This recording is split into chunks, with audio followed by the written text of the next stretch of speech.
This video will contain spoilers for TBHX. We all know by now that yellow is the color of tragedy in TBHX. From Moon to Smile, characters who have yellow as a prominent color in their design have a distinct tendency to die, frequently catalyzing another character's growth, or more commonly, deterioration. People have been joking about it since the show's second arc, maybe even earlier. I wouldn't know. That's when I got into the show. But what about other colors? In a show so carefully considered with its designs, are there any other colors used to symbolize a character's place in the story? Enter the color gold. Firstly, let me get this out of the way. I was not the first person to have this thought. In fact, it was a roleplay mutual of mine who first mentioned the idea. I'm leaving their URL out of the script because I know Tumblr roleplayers generally prefer non-roleplayers to leave them alone, and also slightly for my own privacy because, like I said, they are a mutual. But I fully intend on showing them this video, so hey, if you want the specific credit, let me know. I'll put it in a pinned comment. Anyways, this person made a comment about, specifically, the use of gold in Yang Cheng's main design, symbolizing his loss of agency. And I saw that and thought, huh, neat detail. And then I went to take a shower and started thinking about it more, and y'all, when I say this actually makes perfect sense across the entire series, gold, as a character design element in TBHX, represents a lack of control. Or, more accurately, it represents the influence that the hero agencies and Hero Affairs Commission have over their heroes.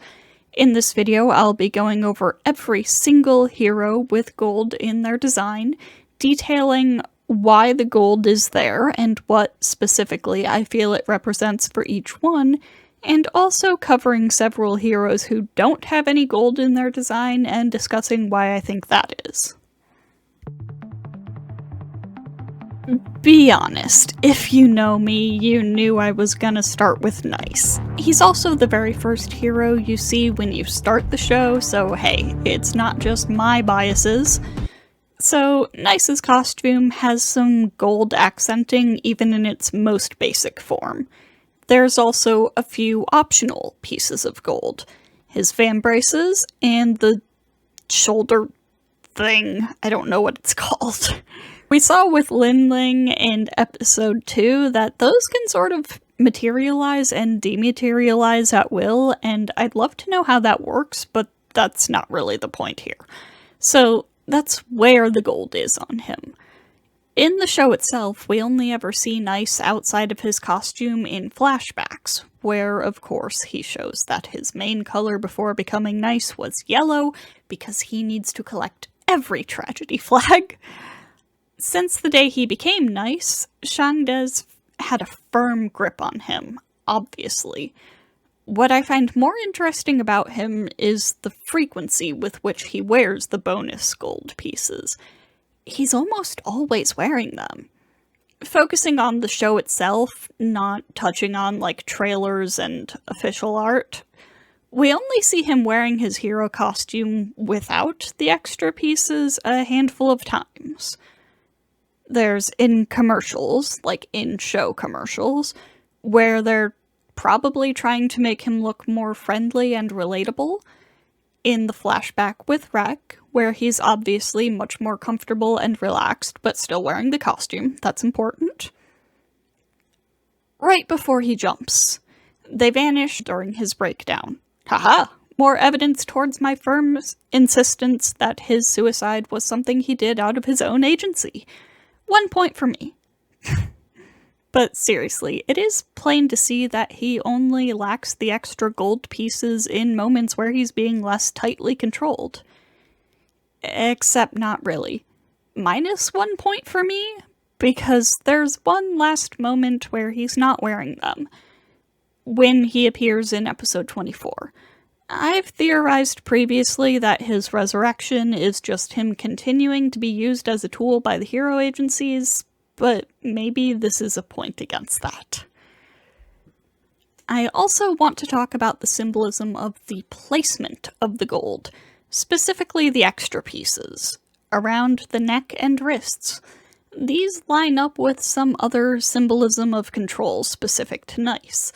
Wrists match up with the scene where he's controlled like a marionette, and neck matches up with the outfits he wears in official art, which almost always use scarves or chokers to call to mind the image of a collar or shackle.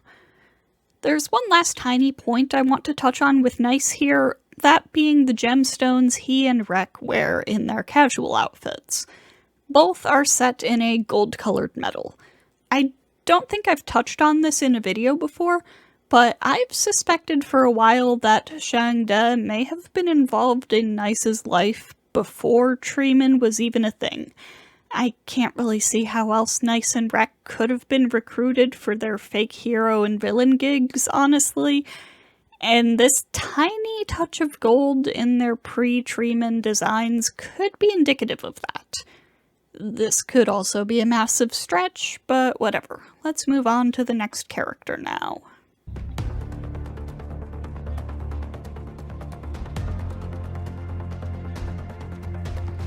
Alright, Linling has two different hero costumes to break down, so let's start with his time as Nice. There's a very clear difference in how he wears the costume compared to how Nice did. Firstly, he almost never wears the extra gold pieces. In fact, he only ever uses them in the fight against Rek, and that seems to be because he had to. We see him manifest them specifically to block Rek's sword. Secondly, unlike Nice, Linling actually doesn't wear the full costume minus the extra pieces all the time. We see him remove the cape, shirt, and boots more than once, mainly when he goes to sleep. Granted, it's likely Nice did that too, but we never actually see him do that, so from a symbolism standpoint, he never does.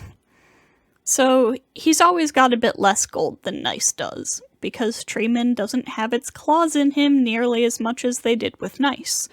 Simple enough. And then comes the commoner costume. Just when it appeared that Linling might be able to break free, going from Nice's costume to his simple black and white tracksuit, they hit us with another full-body white and gold getup. The gold in the commoner's armor is laced throughout seemingly the entire costume. It's the trim around his neck and wrists, it stretches across his chest and shoulders, it goes around his torso, it's even in his belt. Heck, the ribbons of light that wrap around his body to apply the armor could even be arguably considered gold. He's in just as deep as Nice was, but it's more subtle. With Nice, the abuse and coercion was very overt. Linling, though, I have this deep suspicion that Moon's death was set up to give him a reason to hate Isol. I think he's being manipulated and influenced in ways we haven't even seen yet. I always find this aspect of Linling's character pretty ironic. He's the guy who makes the hero propaganda, but he buys into it wholeheartedly. I sincerely hope that by the end of the series, he ditches the gold entirely. It doesn't suit him anyways.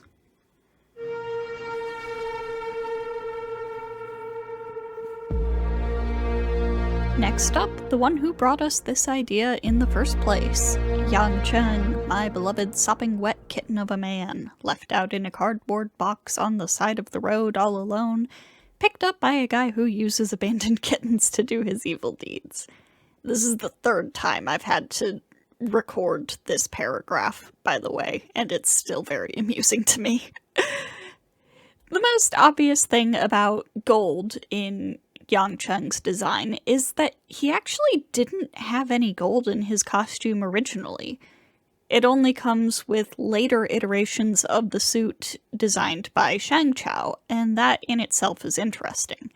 In the early days of Yang Cheng's heroism, Shang Chao is where his financial support came from. The gold here would actually, in my opinion, not represent control. Shang Chao was never interested in controlling Yang Cheng. However, it still represents the influence of the Commission and the agencies due to where Shang Chao was getting that money in the first place. His father. In this context, the gold is actually a unique case of a purely positive representation of that influence. It's woven throughout the suit as an accent color, with two standout locations being around his chest and down his spine. It's the support of his companions that gave him the courage and conviction to reach this point. Of course, things can't be that simple. Shang Chao dies while wearing the helmet, which feels important to note considering who arranged his death, and Yang Chen goes on the warpath. By the end of his arc, he's fully in the palm of Rock's hand, and you know what? He's even got a new suit and a shiny new gold arm to show for it. The final suit actually has gold in roughly the same places as the previous suit, but it's more concentrated and takes on a much darker connotation now. It's on his chest. Rock controls his heart. It's on his forearms and feet. Rock tells him where to go and what to do. It's just below his visor. He only sees what Rock wants him to see.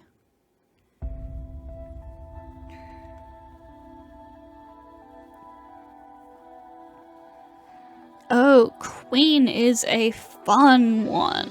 She's the reason I specifically think gold has to do with the power and influence of the Commission and hero agencies, as she is very much not someone you'd consider to be not in control, like Nice or Yang Chen. So let's get into it. The most important bit of gold in Queen's design is her crown, which converts into a mask that covers her full face and appears to lack eye holes. I've often wondered about the significance of the mask and crown being one and the same, and I think the gold symbolism was the missing piece here. In my opinion, this represents the dual nature of her connections to powerful people.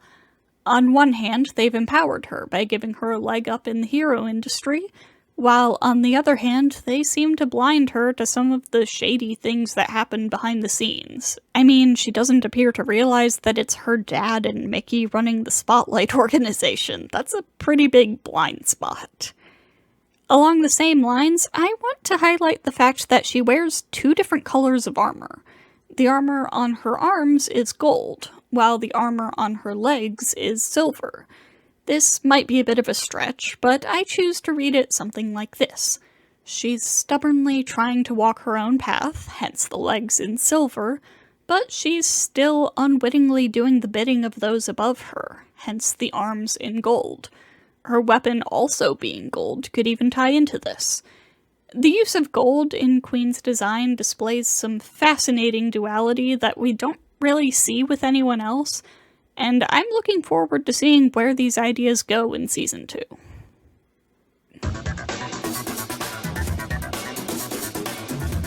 Ghostblade, meanwhile, is probably the most obvious use of gold to symbolize influence and control out of the whole main cast, if not the entire series, so this section will be pretty short.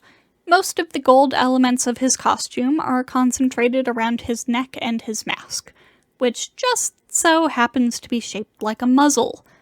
I don't think I need to go into how his muteness is used to the advantage of his superiors, right?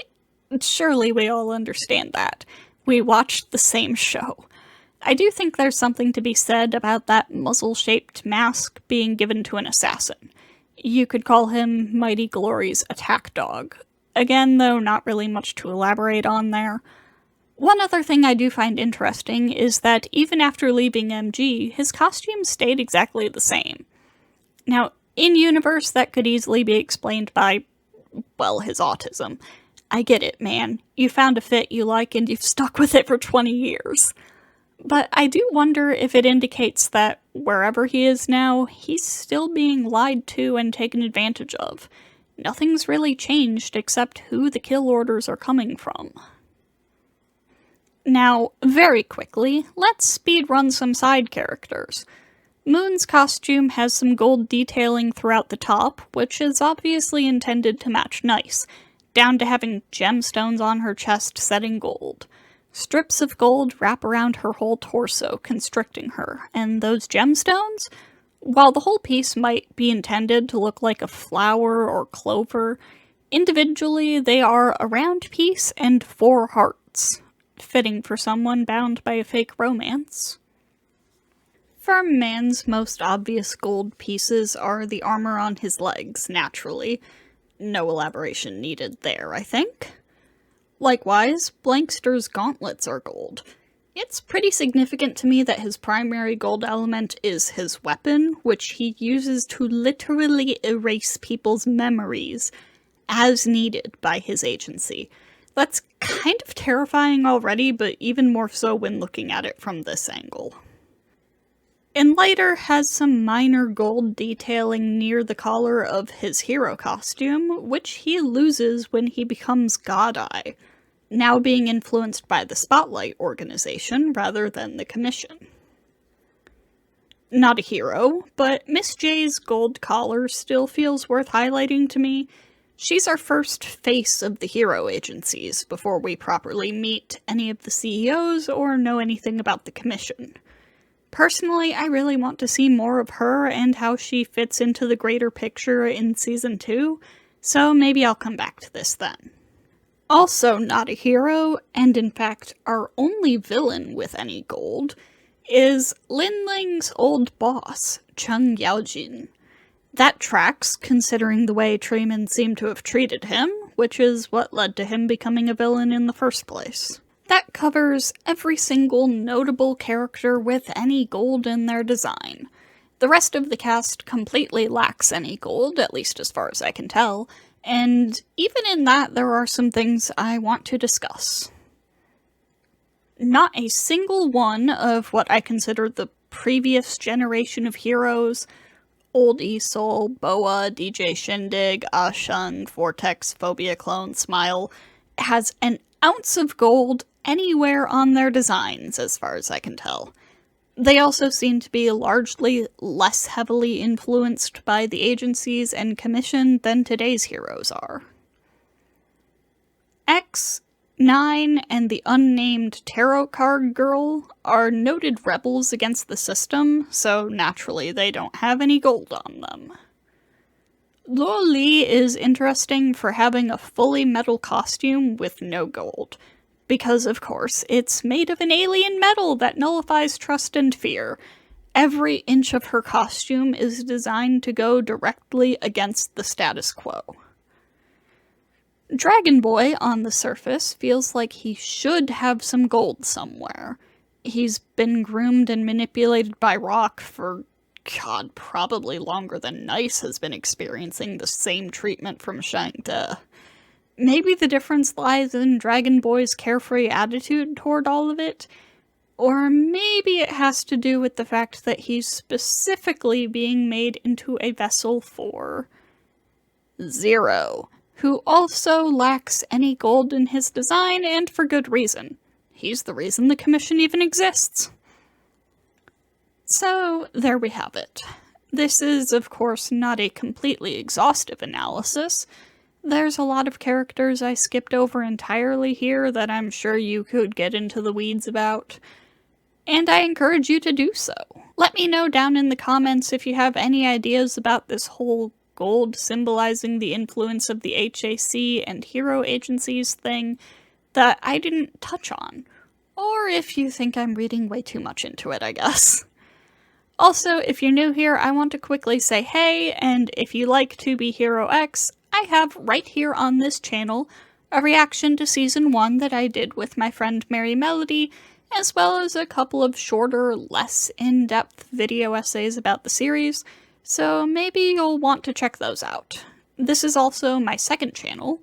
My main channel, where I do gaming videos and streams, is linked in the description. I'd love it if you could check that out too. I hope you enjoyed this video, and I hope to see you next time.